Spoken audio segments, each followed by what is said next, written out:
অনেকে মনে করি পীরের হাত ধরছি, এত নামাজ পড়া লাগবো কেন? পীর এই নামাজ পড়ুক গা। পীর কোনদিন মুরিদের পক্ষ থেকে নামাজ পড়ে নাকি? কিয়ামতের দিন এই নামাজের হিসাব আগে নেওয়া হবে। 5 ওয়াক্ত নামাজ ফরজ করা হয়েছে, কাজে যত সমস্যা থাক, যত তাড়াতাড়ি থাক, ওয়াক্ত মতো নামাজ আদায় করতে হবে, মেয়েদেরও এবং পুরুষদেরও।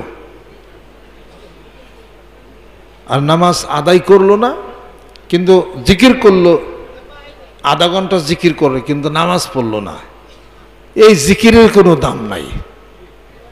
নামাজও পড়ো, জিকির করো, তোমার জিকির হয় না।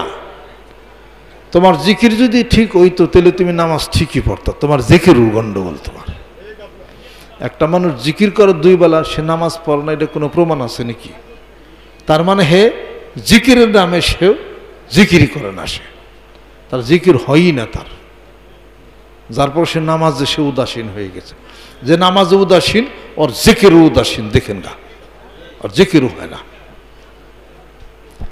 দিনে দিনে মানুষ আমল বাড়াইব কি, আমল খালি কমানোর চিন্তায়। কোরআন শিব পড়তে বলি, এত পড়া হারম না, এত যদি পড়ি তাহলে পীরের হাত ধরছি কে?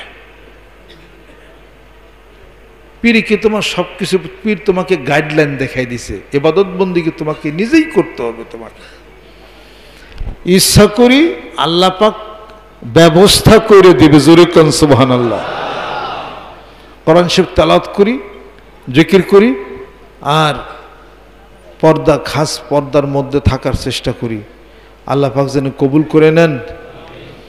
আর একবার যদি এই নফসকে একবার যদি ঘুরে আনতে পারি জীবনে একবার, ওয়ানহান নাফসা আনিল হাওয়া ফাইন্নাল জান্নাতা হিয়াল মাওয়া,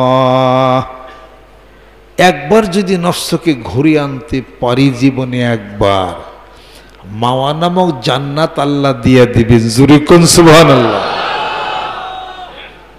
আর যদি গুনাহ করার সুযোগ থাকা সত্ত্বেও জীবনে একবার যদি একটা গুনাহ থেকে কেউ নিজের হেফাজত করতে পারে, 10টা নেকের কাজ করার শক্তি আল্লাহ পাক তাকে দিয়ে দিবেন। আর তার ইবাদত বন্দিগির মধ্যে এত মজা এবং স্বাদ আল্লাহ পাক দিবেন যে অতীতে এমন স্বাদ সে পাই নাই। জোরে কোন সুবহানাল্লাহ। উসওয়ায়ে রাসূল আকরাম সাল্লাল্লাহু আলাইহি সাল্লাম আশরাফ আলী থানভী রহমতুল্লাহ আলাইহির খলিফা ডাক্তার আব্দুল হাই সাহেব, এই কিতাবের মধ্যে এই কথাটা লেখা আছে। অনেকে মনে করি ইবাদতে স্বাদ পাই না, মজা পাই না, ঘটনাটা কি? একটা করে গুনাহ থেকে হেফাজত হলে 10টা নেকি করার শক্তি আল্লাহ পাক তাকে দিয়ে দিবেন।